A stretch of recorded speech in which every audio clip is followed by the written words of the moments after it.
What's up, guys? It's Luigi. Gambedo asked me to come in here and do a tier list for you guys. He said I might be an expert on this. I haven't seen what tier list he's gonna make me do yet, but I have a feeling it's gonna be in my area of expertise. He really likes Luigi's Mansion. He keeps fucking asking me about it every time we talk, so I have a feeling it's... Oh, here it is. He just sent it over. Alright, I guess we're doing a tier list on people I put away. That's like asking a cop to rank the criminals they put into jail, but okay. He wants me to rank the portrait ghosts, i.e. the bosses from the my first video game, my first success as a side character and a main character as a video game. That aside, you know, that aside from the fact I launched the GameCube, you know, one of the most successful consoles Nintendo has ever seen. We're gonna go in... God, this mustachio, man. I'm always doing this to it because I'm used to it. I'm so used to this being on my face. We're gonna go in order of how you encounter these ghosts in the game. So we're gonna be doing it by areas. I'm not gonna do the regular ghosts in the game. Maybe we'll do that at a separate point, but today we're just focusing on the bosses of Luigi's Mansion. Anyway, let's go ahead and get in with Neville. Where's this homeboy at? There he is. Let's bring him out to the forefront. Neville, he's the bookish father, as the wiki explains him. This guy, you can catch him reading everything from Moby Dick to 50 Shades of Grey, you know? I mean, he's the first one you run into. He's the easiest. I think he's kind of plain. I gotta throw him B, though. He's very nostalgic. When I was playing this game as a kid, you know, I would only get so far before I either restarted or, you know, was just dumb enough and accidentally erased my save file or something. So I ran into Neville a lot. When I think of Luigi's Mansion, I think of this guy. He's the first boss. He's kind of a simp. I'll drop him to B. I think I like him in B. Next, let's do his wife, Lydia. They call her the mirror-gazing mother, which is a little problematic, I think. She had the cash stowed away in the ceiling fan in case she needed to run to Mexico with Chauncey. It's not wrong. When I went in there, she was staring at the mirror.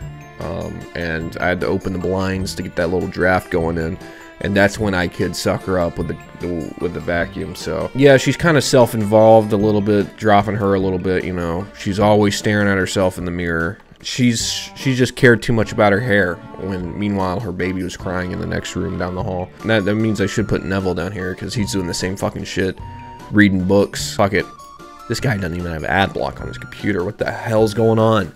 Alright, next up we have is Chauncey, the little gremlin from these two, the spawn of these two demons. Chauncey is the spoiled baby who always wants to play with people, and he hates adults. He serves as the first actual real boss of the game. I like Chauncey as a boss. He's fucking annoying though, you know, he's got his cry. When he shrunk me down and put me into the crib, that was a little psychedelic, little messed up, messed with my brain a little bit there. He threw his rocking horses at me, you know, but he didn't account for the fact that I got a nice right arm, you know, so I was able to pitch those balls right into his fucking face. And that's not a euphemism for anything. I'm not. Luigi is moving on. We got the floating Whirlindas, otherwise known as the dancing couple.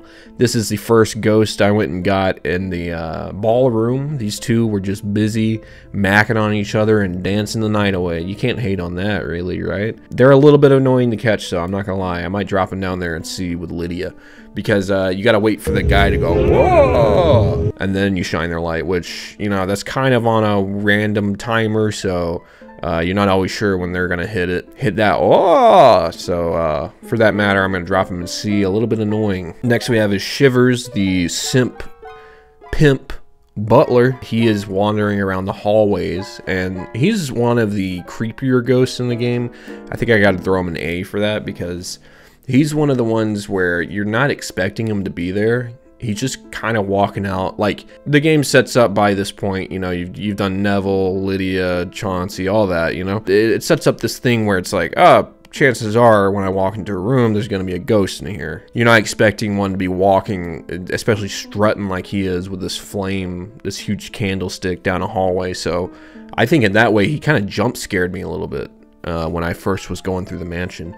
But he's pretty simple, you know, you can read his heart. I think he's a simp. I might be remembering that wrong or something. For the fact he could jump scare the player, or sorry, me.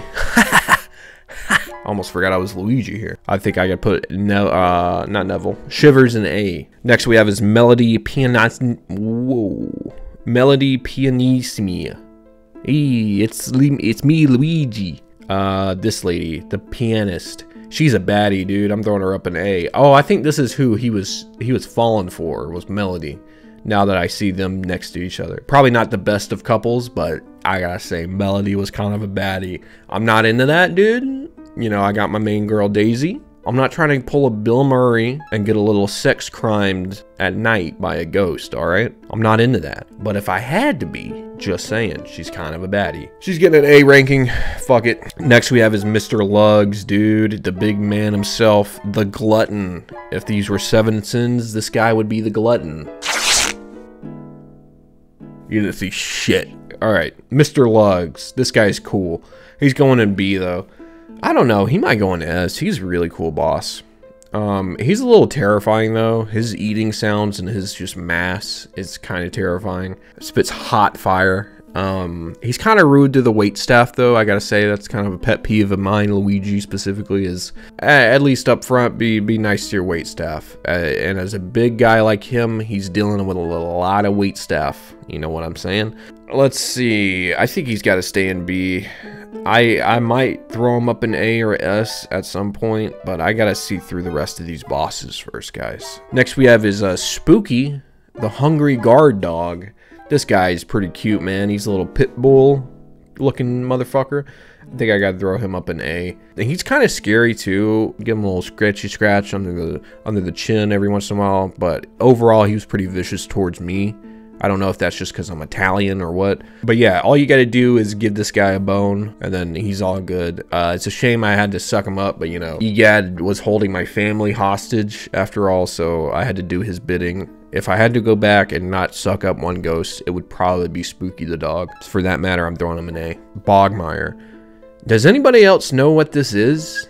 I don't know if it's a ghost or slime. I don't know what this guy is. It says he's the Cemetery Shadow. I gotta say though, design-wise, he's really cool.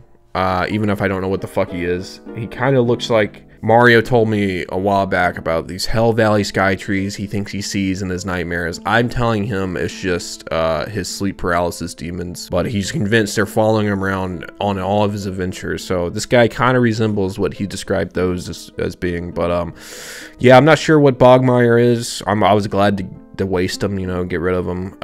So yeah, right now he's going in C. Might drop to D, honestly. Not my favorite battle to do, just because he's a little pussy, you know? He had his homies come out and fight me instead of him actually coming out and fighting me. Next we have is Biff Atlas, the bodybuilder.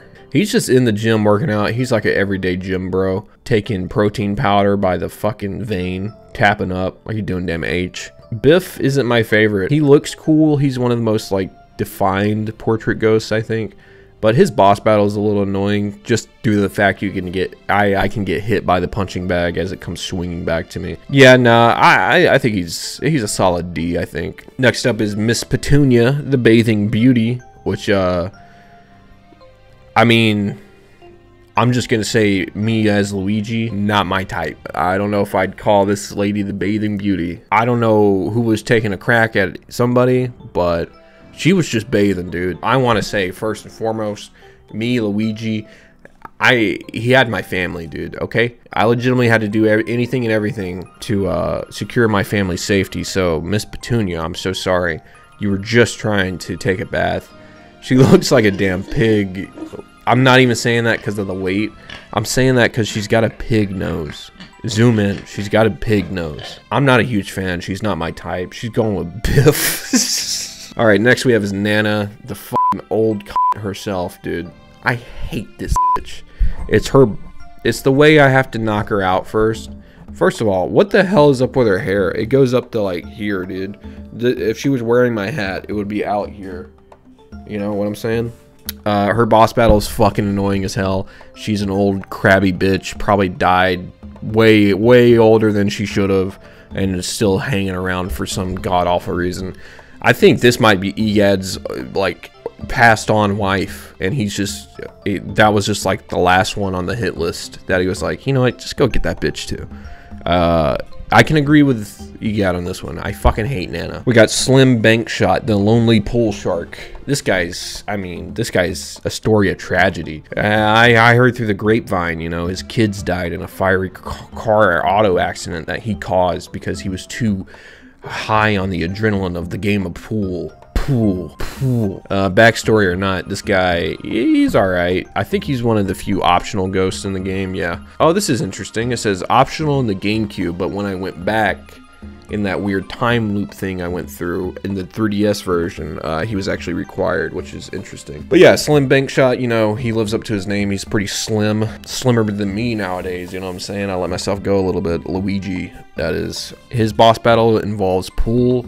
It's a lot kind of like Nana's boss battle, I'm going to be honest, where you got to shoot balls at them. I'm not a huge fan of that gimmick, I'm going to be honest. The balls don't cooperate with you like you want them to, so for that reason, I'm out, Slim Bankshot. We're going to throw him in... I like his design. We'll throw him in C. There's not a lot of good heavy hitters yet. There's a few mids, a few A's. I haven't run into a solid S, and I don't think we'll run into it with the next one either. Let's see, we have Henry and Orville, the twin brothers. So I believe these two are the offspring of the Neville and Lydia as well, since they're kind of on the same floor as them. And they are brother and brother of Chauncey as well. Yeah, these are twin boys. They have a little bunk bed in their room. They have toys. They're about, you know, 7, 8 years old, I bet. It's equally as annoying as Slim Bankshot, I feel like. Where you just kind of have to suck up their vehicles and... Oh, you do get to play that little game, though. There is that little hide-and-seek game. That was pretty cool. I didn't mind that. The fact that it was a little game. It wasn't all business up front. I'll throw them in B. Alright, we got Madame Clairvoyant, the freaky fortune teller, and we actually meet her pretty early on in that night, that dastardly night I went through at the mansion. We meet her in Area 2, but she actually gets, you know, vacuumed up in Area 3, and I gotta say, I feel bad to this day about that. I know she kind of sacrificed herself, but she helped me along the way in that adventure. She really didn't have to. She was one of the few portrait ghosts who really meant well beyond, you know, the children who didn't even comprehend much beyond their own demise. But yeah, the fortune teller, man, if I had to go back and not capture one of the actual human ghosts, it would have been Madame Clairvoyant. Or if there was one I could go back and release from their prison, it would be Madame Clairvoyant. But regardless, she's no longer with us. She's hanging on a wall in Egad's lab or gallery. Next we have is Boolossus, the jumbo ghost, which is the combination. Oh wait, I never ranked her. I like her, she's going in A. Next we have is Boolossus, the third area boss. This guy's a pain in the ass. You gotta freeze, you gotta break him up by popping him, freeze his little lackeys, all the boos that make him up until you get down to the last singular boo. This guy is a cool boss battle. It's annoying as hell though.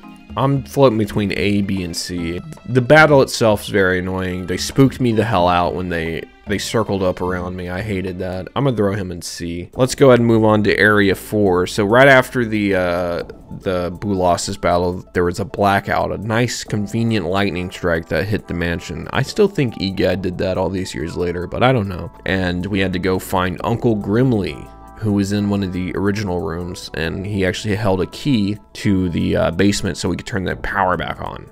And this is him right here. He's a pretty just standard ass ghost. I think he might be the uncle of like Chauncey or something, or one of these other ghosts. I think everybody here might be related in some way, but I'm not 100% sure about that either. Yeah, Uncle Grimley, I mean, he's just chilling. He's big chilling in his room. You know, you got to go suck him up, but he's kind of got swag. He's got some nice drip. I wouldn't mind doing a drip check on Uncle Grimley. I think I'd throw him in B. Man, nobody's standing out as S tier yet. So I think I gotta move one of these MFers up. I don't know, Melody's hot, dude. She's so hot. I'm gonna put Melody in S for now. I mean, her boss battle was the best one in the game. That's what I mean. When I say that, I don't mean anything else. So we got the Clockwork Soldiers next, the Toy Platoon. These guys rolled deep as a squad, and you gotta give them some credit for that. I mean, not many of these ghosts go at it 3 deep. You know, you got the twins going at it 2 deep. You got the ballet, the dancers going at it 2 deep. But these guys are saying, fuck it. If we need to take down this motherfucker, we've seen how many he's taken down. We gotta run 3 deep. Guess what? It didn't work. It didn't work. Come see me. I'll drop my address. I'll drop my fucking address in your DMs, Clockwork Soldiers. Anyway, these guys, pretty annoying boss battle, I'm not gonna lie. They held strong. They held the line. But I was just that much stronger. To get the gold S rank frame on the paintings for these guys, you gotta do it 100% on each one of them, which is just like, I mean, for that matter, I gotta drop them a couple for that matter alone. I mean, it's one of the hardest gold frames to get in the game. Next we have is Sue P, and I'm not talking about some sort of pea soup, all right? I'm talking about this little toddler right here, this little girl. She's one of the other random optional ghosts that you run into. She's off the side of the tea room, and she lives in the upside down. And I'm not talking about Stranger Things. I'm talking about the fact her room, when you enter, is upside down, and she's just kind of sleeping on the roof. I don't think I could put her higher or lower than the other children in the list, because I mean, she's basically the same as them, maybe even simpler in gimmick. Her thing is the insecurity of not wanting to wet the bed. So guess what your boy Luigi did? I wet the bed for her. So call me what you want. Again, wasn't my choice. Moving on, we got Jarvis the Jar Collector. This guy is just a bad episode of Hoarders, or even My Strange Addiction. I don't know what this guy is either in terms of ghosts. I think he might be a little fat dude at the best. At the worst, he's just a big old sludge. Anything in between is just as awful. I don't like Jarvis. I don't like his minigame. I don't like his attitude. He had a fucking attitude when I went in there.